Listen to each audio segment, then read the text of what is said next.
আসসালামু আলাইকুম ভিউয়ার্স, স্বপ্ন রান্না রেসিপি থেকে আপনাদেরকে শুভেচ্ছা জানাচ্ছি। আজকে আমরা গ্রামের বাড়িতে মাটির চুলায় পাস্তা রান্না করব। সেই জন্য আমি পানি গরম বসিয়েছি। পানি গরম বসানোর পরে পাস্তাগুলো দিয়ে দিলাম। পাস্তাগুলো সিদ্ধ হচ্ছে, আর পাস্তাগুলো সিদ্ধ হতে প্রায় 10-15 মিনিট সময় লাগতেছে আমার। পাস্তা সিদ্ধ হওয়া শেষ। এই ফাঁকে আমি পেঁয়াজ কাঁচামরিচ কেটে নিয়েছি। চুলায় কড়াই বসিয়ে তেলটা দিয়ে দিলাম। তেল গরম হওয়ার সাথে সাথে দিয়ে দিলাম আমি ডিমগুলো ভেঙে।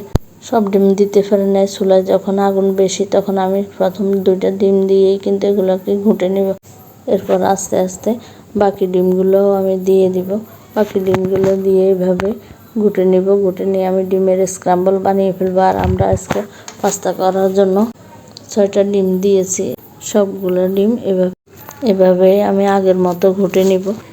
এবার দিয়ে দিব পেঁয়াজ কুচি ও কাঁচামরিচ। এখন পেঁয়াজ কুচি ও কাঁচামরিচ কুচিগুলোকে আমি 2 মিনিট ভালো করে ভেজে নিব। দিয়ে দিব একটু রসুন বাটাটা দিয়ে আমি আরও 3-4 মিনিট এগুলোকে চুলায় ভাজবো। যেহেতু আজকের রেসিপিতে আমার টমেটো সস হাতের কাছে নেই, সেহেতু আমি একটু চিনি দিয়ে দিলাম। এ ফাঁকে 3-4টা টমেটোকে কেটে সিদ্ধ করে আমি হাতে কচলিয়ে সস করে নিয়েছি। আর এখন দিয়ে দিলাম 2টা ম্যাগির মশলা। আপনারা চাইলে দিতে পারেন, আর মন না চাইলে নাও দিতে পারেন। এবার যে পাস্তাগুলো আমি সিদ্ধ করে রেখেছিলাম সেগুলো ঠান্ডা পানি দিয়ে ধুয়ে পানি ঝরিয়ে নিয়েছি। এখন ডিম এবং পেঁয়াজ রসুনের মিশ্রণের মধ্যে আমি পাস্তাগুলো দিয়ে ভালো করে নেড়েছে সবগুলোকে একসাথে মিক্স করে নেব। এ ফাঁকে আমার হাতে করা টমেটো সসগুলো দিয়ে দিব। যতক্ষণ পর্যন্ত টমেটো সসগুলো পাস্তার মধ্যে মিক্স না হয় ততক্ষণ পর্যন্ত আমরা নাড়তে থাকবো এভাবে। আজকের রেসিপিটা লার্কির চুলায়, তাই আমার কাছে খুব হিজিবিজি লাগতেছে।